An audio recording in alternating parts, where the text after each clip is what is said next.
For some Americans, January 20th, 2005 was a depressing day. It marked the official beginning of President Bush's second term. The election, I thought it was disappointing, upsetting.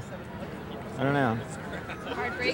Heartbreaking. The election was very discouraging. It's just more of almost losing hope. This one in particular is pretty emotional. And I'm angry about it. What's really, really frustrating is when I talk to Republicans about the whole issue, they tell me to get over it, or that that I'm a crybaby because I'm questioning it. You see this little child here?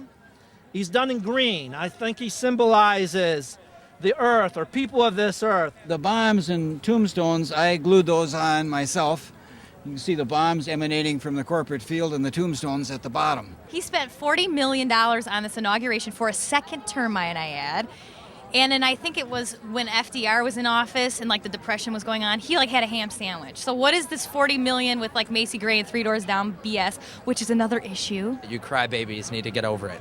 But whenever a president is sworn in, it's a chance for a new beginning, for healing, for making peace between red and blue America. The election didn't go the way you wanted, and I can understand people being depressed about that, but we have consolation prizes, so at least you won't leave empty-handed. Okay. You can choose what you want. We got a Hillary Clinton. He's a little heavy, but I'm trying to get him. Or Michael Moore, and a lens cap. She may be the next president. Sweet. Oh, it's showing a little leg there. I didn't know Hillary was so sexy. Oh, I want Michael Moore. You want Michael Moore? All right. I would go for Hillary. Hillary, she's a popular one. She's our biggest seller, even though we're giving him away. Bye-bye, Mike. That's the last Michael Moore that we've got, and I hope you enjoy. Here's Hillary. I think we may be out of Hillary dolls. Are we going to be able to get rid of these things today, or are we going to have to? I'm sure you will. I don't have to lug these back to New York. I'm sorry to say that you missed it. We had Hillary Clinton dolls. We had Michael Moore dolls. The Hillary and Michael Moore dolls were by far the most popular. All we have left are Saddam and Osama. We want to give you something, but unfortunately this is all we've got left. Would you care to have a free Saddam or Osama as a consolation prize? I think so. They're kind of getting intimate here a little bit. Oh, sorry, Saddam. Whoa! Well, we have a headless doll. That's part of the problem. They make a nice couple, don't they? They have matching outfits. You can even swap their heads. Well, since There they you have go. identical bodies, I guess. Yeah, there you go. You're going with Osama. Osama's head got turned around here. Let me see. Look, either that or his shirt's on backwards. I'm not sure what this means, but I have just acquired a Osama bin Laden G.I. Joe doll. It's odd that the Osama dolls are more popular than the Saddam dolls. I can't give these things away, which is what I'm doing. After connecting with my blue state brethren, I was hopeful that peace was at hand. Why do you think someone would vote for President Bush? Because they're not informed? I think people vote for Bush out of pure ignorance. Somehow the American people have been conned. And I really want to say this distinctly or explicitly. They've been conned. Very well manipulated, very well maneuvered by Karl Rove, I would say. The thing that happened with CBS and Dan Rather seems like that was another Karl Rove job. Karl Rove. Karl Rove. Karl Rove. Karl Rove? Karl Rove, I want to say, is the guy that's behind this. And he is a Nazi, and his father was a Nazi, so, I think that people are voting for Bush partly out of fear. They basically are so fearful they can't expand beyond their fear.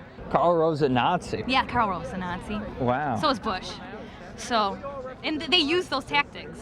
Yeah. And that's why, this is not a joke. They're afraid that there's going to be another terrorist attack because that's their biggest use in their arguments is that we have to protect this country from terrorist attacks, and people believe that.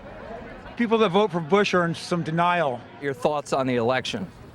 I totally feel this election was stolen. Democracy didn't happen. Why do you think he did get reelected? Well, I don't. Personally, I'm not even sure. I believe he did. Do you think that this election was rigged, or do you think this was worse? Did you see the Democratic Party? Everyone who thinks it was rigged, say so.